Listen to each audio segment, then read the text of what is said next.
Here is the non spell review of the film Vadakkan. Vadakkan అంటే ఉత్తరం నుంచి వచ్చిన వ్యక్తి అనే అర్థం వస్తుంది. ఇంగ్లీష్లో ఏమో ఏ పర్సన్ ఫ్రమ్ నార్త్ అనే మీనింగ్ వస్తుంది. ఇంకా ఈ మూవీ వచ్చేసి Malayalam movie, Telugu dubbing version ఆహాలో రిలీజ్ అయింది నిన్న. ఈరోజు అయితే చూడడం జరిగింది. ఇంకా ఈ మూవీలో యాక్ట్ చేసిన వాళ్ళ విషయానికి వస్తే కిషోర్ కుమార్, శృతి మేనన్ అండ్ అదర్ యాక్టర్స్ ఉన్నారు. ఇంకా ఓవరాల్గా ఈ మూవీ చూసింది 1 hour 50 minutes రన్ టైంతో ఆహాలో రిలీజ్ అయింది. తెలుగు డబ్బింగ్ బాగానే ఉంది. ఇంకా చూసిన తర్వాత నాకు ఎలా అనిపించింది అనే విషయంలోకి వెళ్ళేలోపు ఆల్రెడీ థగ్ లైఫ్ అనే movie review, tourist family movie review, Devika and Danny web series review కూడా అప్లోడ్ చేశాను. కాబట్టి మాకు బూల్ చుక్ మాఫ్ అనే హిందీ మూవీ రివ్యూ కూడా అప్లోడ్ చేశాను. కాబట్టి నా కంటెంట్ చూడండి, లేట్గా ఇచ్చినా కూడా జెన్యున్గా ఇస్తున్నానంటే సపోర్ట్ చేయండి. ఇంకా స్టోరీ ప్లాట్ నాకు మూవీ ఎలా అనిపించింది, plus points minus points rating ఇస్తాను కాబట్టి చివరి వరకు చూడండి. ఇంకా స్టోరీ ప్లాట్ విషయానికి వస్తే ఒక వాంటెడ్ హౌస్లో రియాలిటీ షో జరుగుతూ ఉంటుంది. అక్కడ చాలామంది చనిపోతూ ఉంటారు. అది షో వాళ్ళు కావాలని చేశారు లేదా నిజంగానే దెయ్యం చంపేసిందా అనేది మిగతా స్టోరీ ప్లాట్.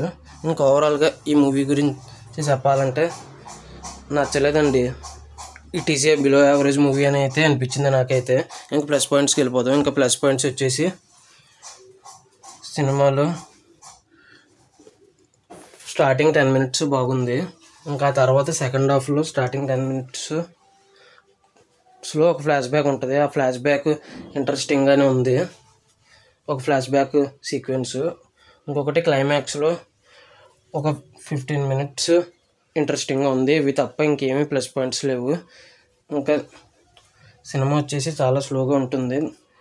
సో అవసరమైన పాయింట్ కంటే అనవసరమైన పాయింట్ ఎక్కువ ఉన్నట్టు అనిపించింది. ఇంకా మ్యూజిక్ వచ్చేసి కొన్ని చోట్ల బాగుంది. ఇవే ప్లస్ పాయింట్స్. మైనస్ పాయింట్స్కి వస్తే స్టోరీ బాగానే ఉంది కానీ స్క్రీన్ ప్లే, డైరెక్షన్ అనేది ఎగ్జిక్యూషన్ బాగాలేదు. సినిమా చాలా స్లోగా ఉన్నా పర్లేదు కానీ అసలు సోది ఎక్కువ ఉన్నట్టు అనిపించింది. చాలా కన్ఫ్యూజ్ కూడా చేశారు సెకండ్ హాఫ్లో. ఇంకా క్లైమాక్స్లో ఓ సింతేనా ఎవరో ఏం పీకలేకపోయారు అన్నట్టుగా అవగొట్టేశారు. ఇంకా మంచి కాన్సెప్టే కానీ సరిగ్గా ఎగ్జిక్యూట్ చేయలేదని అనిపించింది నాకైతే. ఇందాక చెప్పిన 3 scenes తప్ప ఇంకే సీన్స్ నాకు ఇంట్రెస్టింగ్గా అనిపించలేదు. అంతా బోరింగ్గానే అనిపించింది. ఇక అంతేనండి. ఇంకా దీనికి వచ్చేసి ఫైనల్గా నేను ఇవ్వబోయే రేటింగ్ వచ్చేసి యాక్టింగ్ బాగా చేశారు, ప్రొడక్షన్ వాల్యూస్ బాగున్నాయి, దాని గురించి నేను 1.5 out of 5 అయితే వచ్చి అనిపించింది. అంతేనండి. ఈ మూవీ ఎంతమంది చూసుంటే మీకు ఎలా అనిపించింది, ఏ లాంగ్వేజ్లో చూసారనేది, మీరు ఎంత రేటింగ్ ఇస్తారనేది కామెంట్ చేయండి. Thanks for watching. జై హింద్. Signing off. బై.